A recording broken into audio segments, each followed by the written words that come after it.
This is the Entrepreneurs vs. Coronavirus podcast with your host, Ryan Kononov. In this next interview, I had the opportunity to speak with Daman Grewal, Senior Operations Manager and co-owner of Centurion Trucking. What I love about this interview is the mindset that Daman has maintained throughout much of this pandemic. From how he chooses to prioritize his people to how he's finding ways to improve communication with customers and staff alike. He goes on to talk about how they rapidly pivoted to service the greatest needs in the market today and touches on how they're not after making a quick buck, but rather have been focused on building trust, long-term relationships, and on doing the right thing. Best of all, they've largely been able to maintain their revenues and have acquired new customers, making this a story of how one business is thriving. Let's dive in. Daman, welcome to the Entrepreneurs vs. Coronavirus podcast. For those that haven't heard of Centurion, tell us a little bit about your business and a little bit about what you do and who your typical customers are. Thanks for having me, Ryan. For Centurion Trucking, we're pretty much a trucking company that goes long distance into Canada and USA.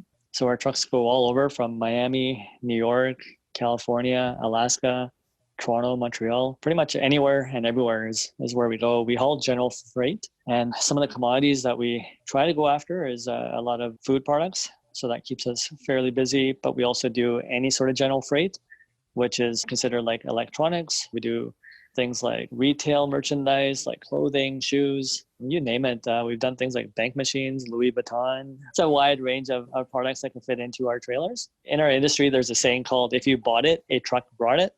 So just to give you an idea. Yeah. And how large is your team? How many staff do you have? What's the makeup of office versus drivers, owner-operators, and so on? For staff in the office, we have about 12 to 14 people. And for drivers, we have about 70 to 80 company drivers and about 13, 14 lease operators. Okay. And a little bit about your revenue model. How do you generate revenue? A lot of it comes from our general freight work that we do. So just working directly with customers, retailers, wholesalers, manufacturers. We also work with third-party logistic companies. We also partner up with other trucking companies to move their freight. But yeah, a lot of it is just freight revenue, just moving people's products from point A to point B. And from that revenue base, what proportion would you call repeat business or the same, whether it's a logistics or a freight company coming back or B2B moving their goods? What proportion of that is repeat business? Definitely a good chunk of it. I would say anywhere from 60 to 80% is repeat, working with the same clients on a repeat basis. Okay. And how did you get into the transportation space? What's your background that got you to where you are today? It was definitely by accident, nothing that we go to school to learn about. I think I was pretty much trying to save money for school. I had some passport to education scholarships before to get into school. I grew up quite poor. And one of my friends had come over and his dad was trying to get some help doing some trucking work. And at the time I had an old school flatbed scanner and I was able to help him with some document work that he wanted to get done. And he said, "Hey, what are you doing right now?" And I said, "Well, I'm going to school part-time and I'm working at a propane company." And he said, "Hey, let me get you an office job." And so that was my introduction into trucking. At the time, I thought it was just an office job. I was actually a safety manager, retraining about 100 drivers at the time. So I was 18, 19 years old, training people 3 times my age sometimes. Definitely it was a different experience, but again, I was just appreciative for the job and I thought this is what office job looks like. So didn't really know going into the workplace what to expect and what these types of jobs were. But just being there, I saw a lot of opportunity and a lot of it was just to help out the immigrant community. And I noticed that a lot of these guys that had a class 1 license and that were trucking across Canada and USA, that they actually had pretty good lives. They were able to buy like nice cars and they were building homes on the side. They were able to put their kids through school. And I thought, hey, if this is something that can actually give people equal opportunity, maybe this is something that I want to get myself into a little bit further. I tried to leave a couple times because, I figured that it wasn't going to be for me. And I always wanted to be more on the accounting side of things. Maybe I wanted to be a police officer at one point. But I didn't really think trucking was going to be a career. Once I figured out that I kept getting dragged back into it, that I eventually ended up going to BCIT to get my education in international trade and transportation. And at that point, I was committed and knew I was going to stick in this field for a while, although I never thought I was going to own my own company. But eventually, things led me to do that as well. And how long has Centurion Trucking been around? Centurion was around in 2008 and in 2012. That's when we kind of decided to kind of push forward on it. So we actually tried to grow the company in 2012. So let's pivot and let's talk a little bit about coronavirus. What were your immediate thoughts when coronavirus and COVID-19 started to hit the news? Immediately, I think when it came in the end of 2019, I just thought there's another thing that's not a part of North America, so it's not really going to concern us. And I didn't really think too much of it until February, I think it was. And February is when I saw it spreading more into Canada and USA, and definitely it gave me a little bit of a scare. But I wanted to right away kind of go and see, who are we aligned with when it came to our customers. A good majority of the customers that we have are food and beverages, but there was a good maybe 30% to 40% that wasn't. And I kind of started playing all these models into my mind and saying, okay, well, what situation is going to come out of this? And so there was about 2 or 3 different scenarios that I ran through, and I would talk to our sales team and discuss it, and then also with our dispatching team to see who are we aligned with, how are we going to get through closures that are going to come about, and a lot of stuff we were planning about a couple of weeks before it became a pandemic, I would say. So those 3 sort of scenarios that you talked about internally, were those different directions that you could see this going to either positively or negatively impact the business? Or can you get a little bit into that? Yeah, definitely. So one was just to take a look and say, okay, well, what I'm predicting here is that a lot of the non-food companies are going to start shutting down because of closures that are going to start coming into Canada and US. And this is when they were first starting to talk about social distancing, or I was paying attention to more of what was happening in China and how everything in China was being shut down. So again, you take that same business model that was happening there and you apply it here, and you say, well, businesses are going to be shut down. There's going to be restrictions. What are the essential goods that are going to have to move? And so right away, I just told my sales team, I said, hey, let's focus on the companies that are doing food, beverages, essential services like medical supplies. Let's try to figure this out. Let's see which industries are going to get busy and which industries are going to start slowing down. And we kind of went over our customer list and said, okay, well, let's take a look at the customers that we're working with. Which ones can potentially slow down? And so again, just making everyone in the company create that awareness about, hey, let's think about what can actually happen instead of just doing the day-to-day. A lot of times when you're in a business, you just focus on, okay, what's happening right now and what the current demand is right now. And for me, it's always, let's think a couple months ahead, because again, we don't want to be stuck on the downside of this coronavirus and really let it impact the company, just because we have a lot of investments into our equipment and a lot of overheads in this type of business. Yeah, that's super smart. Do you have any data that you can share around what percentage of your revenue was what I'll just call general goods, and how much that transitioned to what I'll refer to as essential goods over the last few weeks? Or do you have a sense of what that looks like? Yeah, I think it was about a 60-40 split. And that's just me doing a little bit of guesstimate based on our clients. But I think that's what it was. And just in the last little while, we've been trying to make it more of an 80-20 split. We're still predicting of more companies, especially the ones that we're dealing with, to possibly shut down as well. It depends. It's really tricky. So even when we look at produce or food products, now we look at, okay, there's actually the food product itself, but then there's also packaging, the pallets that it has to be placed onto for transport, the refrigeration supplies to kind of cool the produce or cool the food. But there's a number of things that we think about. Okay, what other commodities can be impacted? Which ones are going to be considered essential to actually keep the food supply chain going?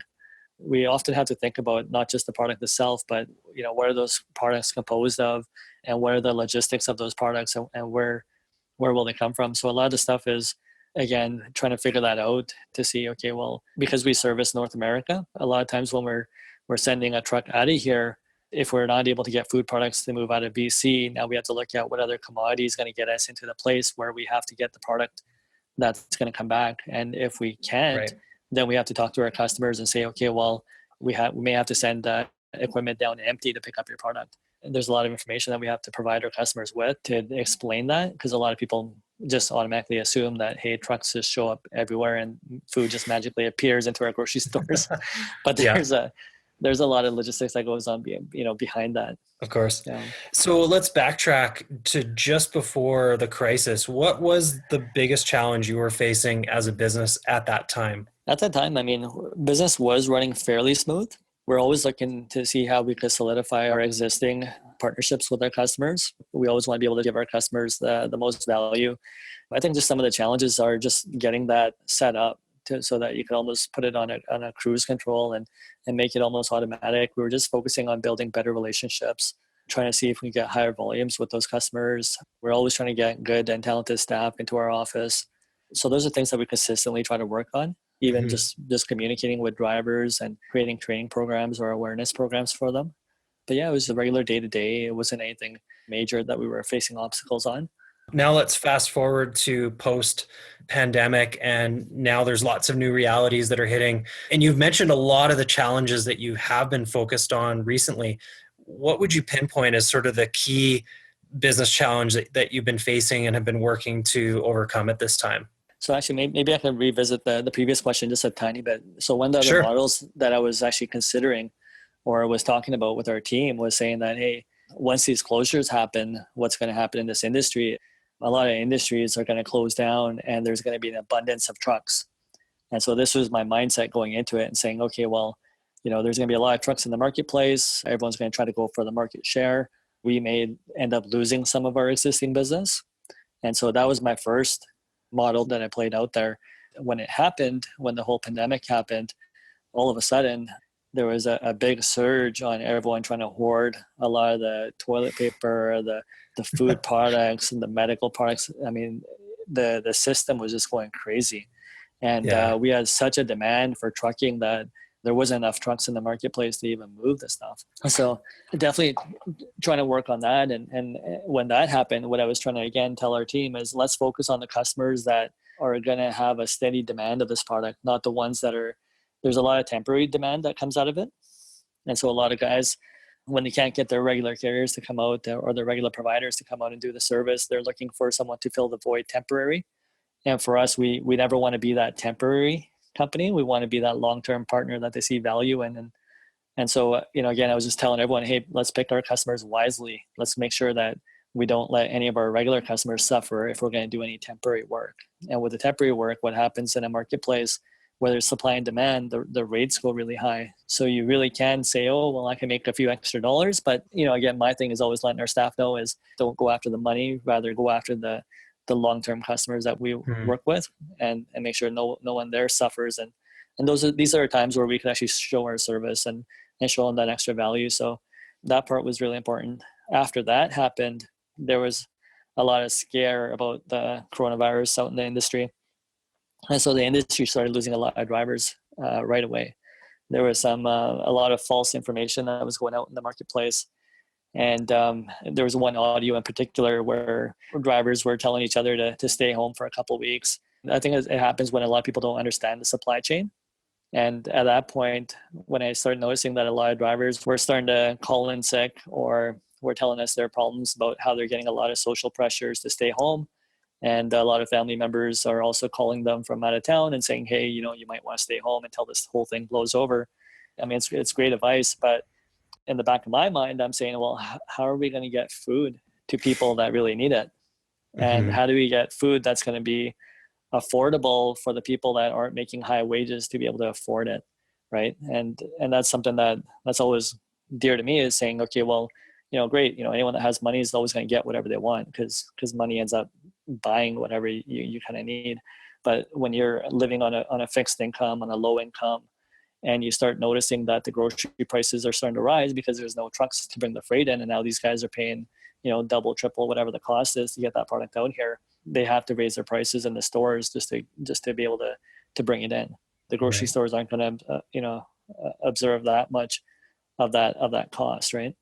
That was a big challenge on our side because I would get calls from different companies from different provinces, and I realized that this wasn't just a British Columbia problem. This was across Canada problem, and into the U.S. and in the U.S. and so where I thought there was going to be a surplus of trucks, now we're seeing a huge shortage of trucks, even though industries were starting to shut down, and that's because a lot of drivers were choosing to stay home. And I think we're also seeing this in the medical system as well, where it's kind of scary for some of the people to be out and to be working when they think that they're going to compromise their family members at home, and that was a real problem, and it still is a a pretty big problem that's still in our industry, where we have to get our drivers PPE equipment so that they're able to go out on the road and feel safe when they're doing their job. And we're competing against hospitals. We're competing against people that are panicked, that may just be sitting at home and they want PPE just to get out into the grocery stores. I mean, it's been very difficult for us to source some of the supplies, like the sanitizers, the face masks. We just recently got face shields for our drivers.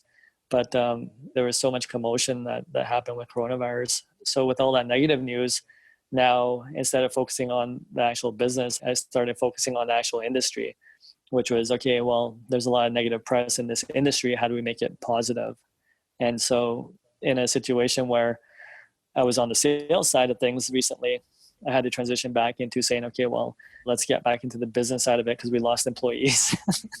Right. So yep. where I wasn't expecting to hire a rush of drivers, we had to really get out and look at, okay, how do we fill these gaps? How do we get drivers back on the road? How do we send out positive messages in the industry so we could actually support the entire industry to get back on the road? How do we create campaigns to fight this negative information that's out there?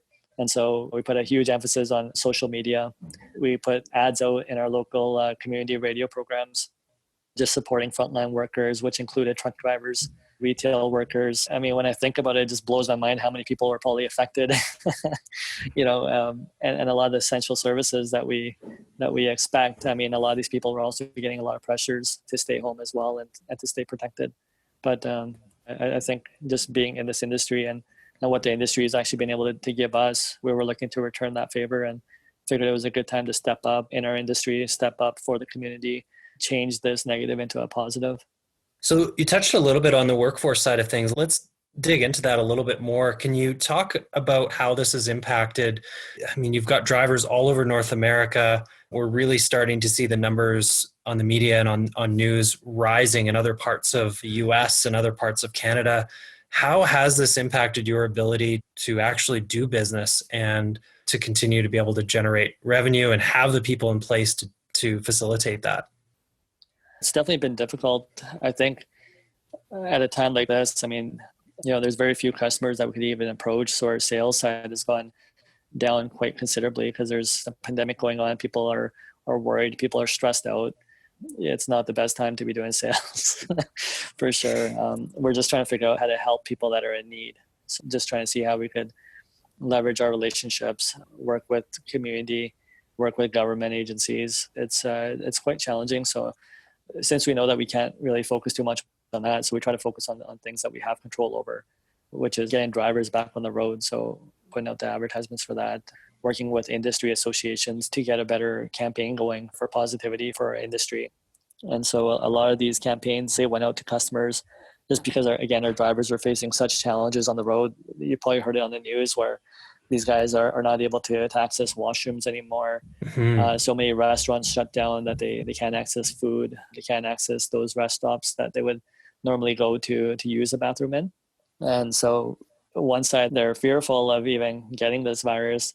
The second thing compounded on that was that they're losing so many of the resources that they had on the road as well. And so we had to go back and educate people and say, hey, you know what, if you want your product, you're going to have to allow these guys to be able to use some of these facilities to actually get them to do their work. I mean, they're on the road for 7-8 days at a time. So, I mean, the biggest challenge for us is just getting that information out there and allowing these guys to be able to do their job properly and not having them impacted by people making rash decisions where they're not considering what these guys are doing and how vital they are to keep our supply chains going. Right. And can you share how this has impacted your business as far as revenue? Do you have a percentage or anything you can share, whether you've seen an increase in revenue or a decrease in revenue and what that looks like when you saw that start to hit and whether or not you've been able to acquire any new customers at this time? We've had ups and downs crazily over the last little while. So again, in the beginning, there was a huge demand for trucking services. So we saw a big surge in business. After when all this negative news came out and these viral audios came out telling drivers to stay home, that we lost a bunch of drivers. So now we were down, we were losing money or something. But we had a lot of equipment that just sat for a while. And that's something I totally did not picture happening. Now we've been working at getting those drivers back. At the same time, we've been also lucky enough to be able to pick up new customers, even though we lost some customers that had to shut down because they were non-essential services. We were able to gain some of the essential service customers just because when we were losing drivers, other companies were losing drivers to a large extent as well. And now it's just a race on who can get those drivers back on the road and who can service these customers quickly and properly, and that was the challenge, right? I mean, I'm just thinking about it now. It's very hard to explain, but looking back and just saying, as a business owner, like my head was everywhere. It was in 10 different spots at the same time. So it was, we had office employees that left as well. And I was covering for those office employees because they were too scared to come into the office, because a lot of our drivers were going into the epicenters like New York and California. And they're saying, hey man, our drivers are going to the States. We don't want to get this virus to our families. And we're trying to set up, the remote services for our employees. And for some of them, we had to have them come in for at least an hour, 2 hours to set it up. And they were too scared to do that. So we lost our safety manager at the time. We lost some of our logistics people that were organizing some of the loads. So again, I was trying to balance those out. I was out there training drivers at the same time and trying to work with customers to see, okay, well, which customers do we have to work with at this time? So again, it was a lot of runaround, but just going back to the revenue side, everything's dependent on our drivers, and it's also dependent on our customers. If we don't have drivers, we can't service customers. So trying to balance both of those out. And then we also need the office staff to be able to maintain those customers and to maintain the driver services that they vitally need at this time as well. So yeah, it was a lot of up and downs, but I think, we went from seeing a surge in business to going down, and now getting a lot of drivers back on the road right now. And I think it's kind of leveled out a little bit, where I think we still have a couple of trucks that are still sitting in our yard looking for good drivers to come back. We had a lot of drivers that went into quarantine, some that were coming back from vacation. So again, we're short a lot of those drivers, which hopefully should be coming back out of quarantine. So yeah, it's a balancing act for sure. But you have the ups and downs of the coronavirus. This crisis, there's been lots of different timelines thrown out, and I think there's different timelines that we're seeing in different parts of North America as well, as some areas are perhaps responding more quickly than other areas have responded. If this continues on beyond, 4, 5, 6 months, what do you see as your single greatest challenge? The greatest challenge is going to be is just to keep this coronavirus out of our company and to keep our drivers safe. That's going to be first and foremost. If we do have a spread in the company, we know it could spread quite quickly. So we're trying to take all the measures to make sure that we practice the social distancing. We question the drivers every time they come in. We try to pay extra attention just to see if they're feeling any symptoms. The main thing is getting that information to them, making sure that they stay home if they feel sick whatsoever, so it doesn't spread within the company. So number one is going to be that. Secondly is, if this gets worse before it gets better, we also have to pay attention now to customers. There's still certain customers that are operating right now that may not be deemed as essential services. We have to kind of run our models again to see, okay, well, which customers are going to be around 4, 5, 6 months from now? Or if we get into a lockdown situation where they want to lock down more businesses, which ones are going to affect us? So we have to run those models to keep track of essential versus non-essential providers. So Daman, what's next for Centurion Trucking as we transition now or have transitioned into April? What do you see as the greatest opportunities in all of this? And how are you focusing on getting your team to continue to think around innovation and adapting to what you see as the future opportunities for your business? I think I see the greatest opportunity is being able to serve our community. I think there's a lot of emphasis put onto the trucking industry right now. And so really showcasing companies that are able to handle stressful situations. So I think a lot of the things that we do during this time is going to actually set us up for future as well. So, the first one is just employees know that you're taking care of them at this time. We're able to get those future drivers to come and join a company that takes care of their drivers. And when business does seem to pick back up, the company that's going to have the drivers, that's going to be able to pick up the surge when the economy tries to get back up and running. We're going to see drivers choose companies that they actually want to work with. And I think customers on the other side will look and say, okay, well, which company was actually servicing us during the difficult times, or when they saw surges in their products, and who was able to help them with their fluctuations when it came to certain peaks and in their business. Even when their businesses went down, what were companies doing to help them in their downtimes as well?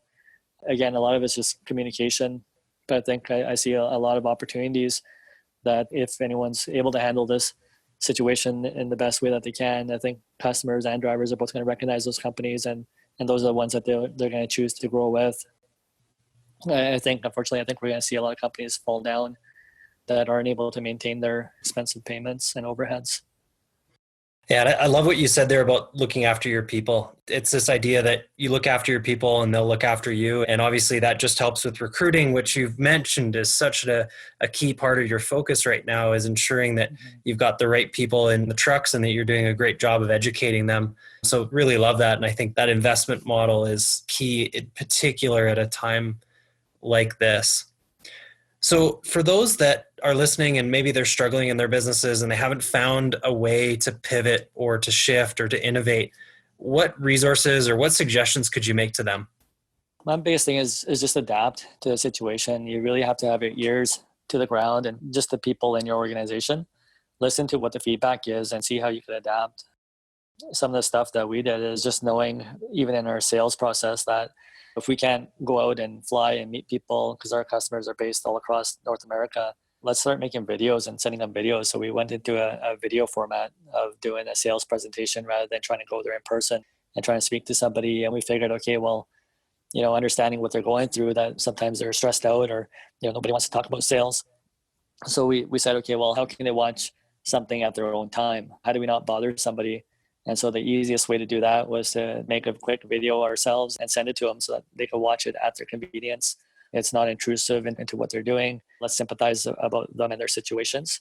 There's a lot of companies that felt so much strain that you really have to understand who your clients are and what's appropriate and what's not appropriate. But at the same time, if you do understand what your clients are going through and you can put yourself in their shoes, there's a lot of ways that you could adapt and not be a company that's going to get rolled over by this coronavirus, but look at ways to thrive and excel and to be able to highlight what you do. And